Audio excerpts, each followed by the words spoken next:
Warning, this content is for entertainment and educational purposes only. This video is brought to you by First Detachment Nutrition. Battle tested, expert formulated. Use discount code AB10 at checkout for 10% off. All right, folks, Big Paul here. Today, we're going to talk about carb cycling and how I can eat 1,200 grams of carbs on a diet and still get shredded. Remember, folks, carbs make you fat. So I'm going to dispel some of that, and I'm going to talk to you about how the carb cycling method works for a cutting phase, and we'll dig into all that in just 1 second.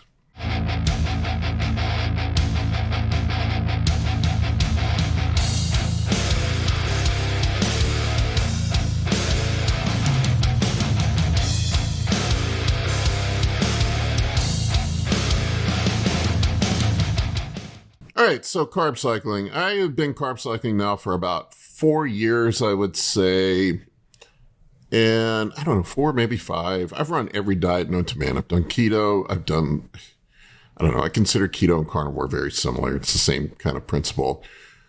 To me, it's very similar. But I've run all sorts of diets. I've done carb cycling. I've done backloading. I've done carb backloading. I've done South Beach. I've done everything you can possibly imagine. And I am not a diet cult person, one size fits all diet type of person. Definitely there are some clients that I have on different types of diets. I have a few clients that I run some keto style diets or shit loading style of diets. I have some people where I just have them try to eat clean and count macros. But for guys that are into bodybuilding, sports, powerlifting, I think carb cycling is probably the most beneficial for performance enhancement, I have found. Now, that's not to say this is the healthiest way to eat. It's not to say that it's the only way to eat. There are many different ways. And carb cycling I've found to be fantastic for me and for most people. There are some people that can't do carb cycling. There's some people that can't tolerate carbs, that don't handle them well. I've seen that. There's some guys that just won't lose weight when there's carbs in play. I need carbs to stay full. I need carbs to fuel my workouts. And so with carb cycling, it's essentially calorie cycling. We're rotating through calories. We're going to have days where we're in surpluses. We're going to have days where we're in a slight deficit. We're going to have days where we're in a harder deficit. And that allows for you to have refeed days. Essentially, I know some people don't buy into the whole refeed day things, and I'm going to explain why it makes sense in the context of carb cycling, why we do it, why we have a high carb day, which is essentially a refeed day.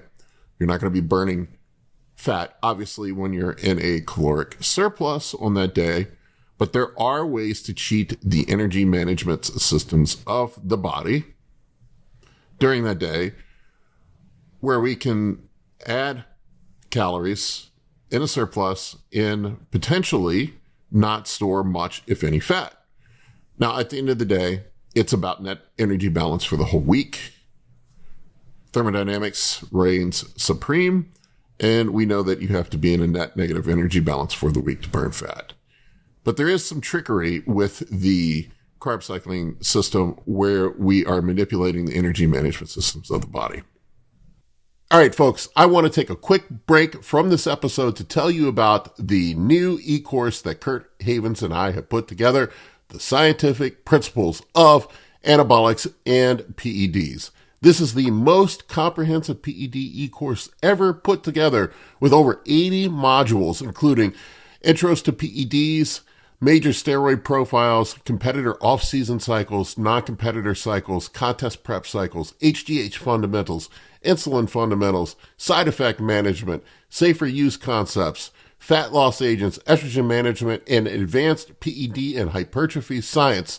It is the best course out there of its kind.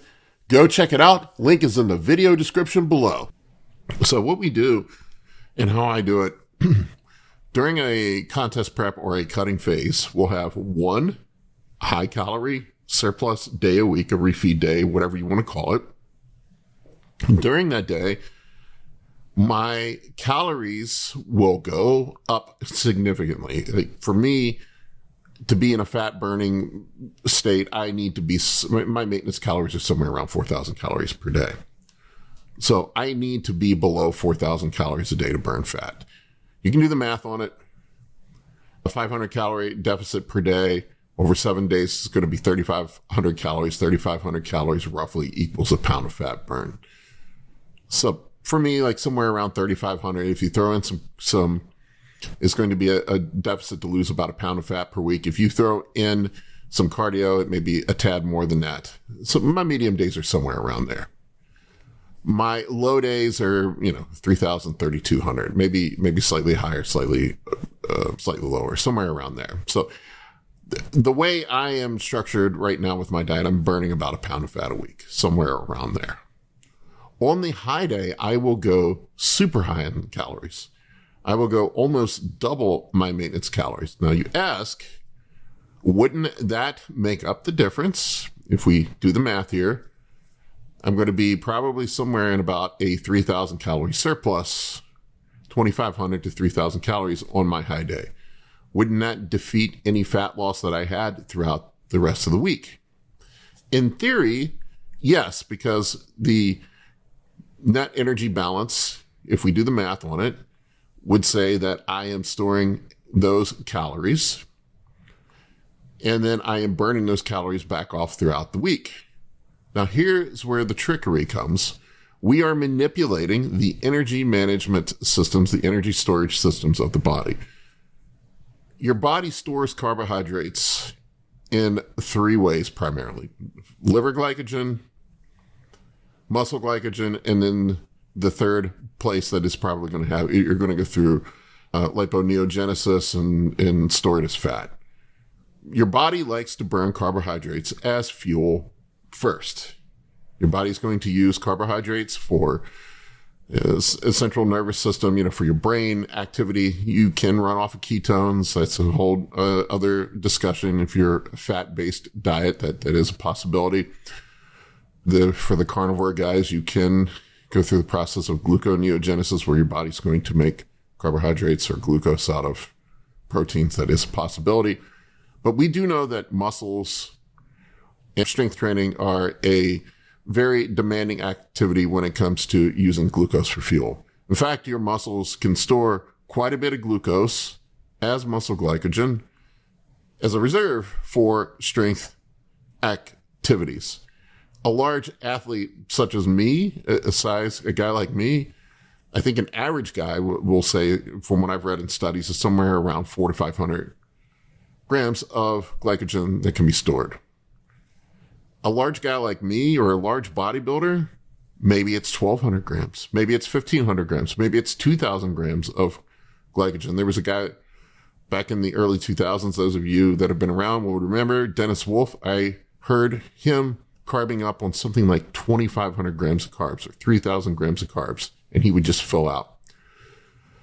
Some guys have a higher capacity for glycogen storage than others. And obviously, the bigger you are, the more capacity that you're going to have. So here's where the trickery comes in with the carb-cycling diet. If we keep the fats low, we know that if you're in a caloric surplus and you're eating a ton of carbohydrates, your body is going to prioritize glucose as its fuel source. Any excess fats that you eat and beyond what you need for EFAs or whatever is likely going to be stored as body fat. In theory, we're getting into some bro science here. So what we do, we keep the fats as low as humanly possible on that high day, and we eat a crap ton of carbs. I'll eat somewhere between 1,000 to 1,500 grams of carbs sometimes. Sometimes Justin will give me unlimited high carb days and just tell me to pound as many carbs as I can pound. And there are times where I'll spill over and go a little too hard, and then we have to pull it back. But what happens, that surplus, let's say that I store, let's just use some simple math here. Let's say that I become glycogen depleted over the week from being in a caloric deficit. You're going to have to be glycogen depleted As the week goes on, your body's going to deplete glycogen as you go in a calorie deficit. That just happens. You'll know it if you're a big guy. You get flat. Everybody hears about the bodybuilder getting flat. That's what being flat is your glycogen depleted. So what happens on this high day? We're shoving glycogen back into the muscle. So we can, in theory, eat in a calorie surplus and not store body fat. So that 1,000 grams of carbs, we'll go back to the simple math again. Let's say I'm eating 1,000 grams of carbs. And we are in that caloric surplus. That's 4,000 calories in carbs that we're eating that day. And I keep the fats low. Let's say that something like 90% of that gets stored as muscle glycogen. We're going to have some demand with exercise and whatever, something like 150 to 200 grams of carbs a day, probably just to maintain daily activity. So we can be in a caloric surplus on that day. We can refill our glycogen and potentially minimize fat storage if we keep the added fats in the diet or the fat content in the diet as low as humanly possible. There are other things that we can do to push it even further, such as GH and insulin use to supercompensate with the glycogen storage. You'll hear guys like Milo Sarchev that do something like that, where they'll power shove carbs. Now, you do take a risk that you can spill over. You hear about spilling over, and you eat too many carbs, and you end up looking watery and spill over. It's a lot of times what guys are talking about, spilling over. There's other things that cause water retention, but that is one of the downsides of eating a shit ton of carbs, that you can have some water retention afterwards. We do know that glycogen pulls water into the muscles. It's something like a 3-to-1 ratio. I don't remember the exact number, so don't slaughter me if I'm off base with this, but it's something like for every gram of glycogen stored, there's something like 2 to 3 grams of water that are pulled into the muscle. So you get a nice full muscle. You get a metabolic spike. It does seem to keep thyroid up. I've noticed this on blood work and blood panels, that when you hit that day, and you'll feel it, you'll be hot, sweaty. When I'm sleeping at night, I'm burning up from the excess calories that I have eaten. After that high carb day, I wake up the next day, probably a little full and watery. And then it's 2 days after I look my best. And then it's sort of flattening out from them because I go back into a calorie deficit. A lot of times I'll take 1 day a week where I'll push the calories lower to really push fat burning and get myself depleted, and then refill again and just repeat this process over and over and over. And you'll see it on charts with people when I do fat loss with people. You'll see the zigzag. Weight spikes up, goes down. Weight spikes up, goes down. Weight spikes up, goes down. And a lot of times people will get stuck or they get flat towards the end of contests. And sometimes I'll throw in 2 days, 2 refeed days, maybe like a half high day, and get people even harder and have further fat loss. This is what I've seen. This is very bro science-y. All I can say is try it out for yourself and see what happens. I have another video up on how to structure a carb-cycling diet if you want to check it out. We're going to have some cool new resources coming here soon. Keep your eye out for those. If you haven't signed up for my mailing list, go sign up for it. I'm going to have some exciting things coming up here soon that'll help you guys do this stuff yourself. Also, I just put out the PED or steroid cycle cheat sheet. If you want to pick that up, it shows you how to do your own cycle. It's a 5-page document with side effects, compound choices, etc. It's only $15. It's so cheap, it's almost free. Go pick it up. But anyway, that is the premise of how a high day works on carb cycling. That's how I can eat 1,200 grams of carbs and get shredded. It is a trick of the energy management systems of the body. We are manipulating things. We are not violating thermodynamics. Calories in and calories out still rule supreme. Science has not been violated here. We're actually taking advantage of how the body stores calories. And we are leveraging that for better body composition to maintain fullness, keep metabolism high, and further fat loss. All right, folks, Thank you for watching. I appreciate each and every one of you. Take care. Booby bounce for you before I go.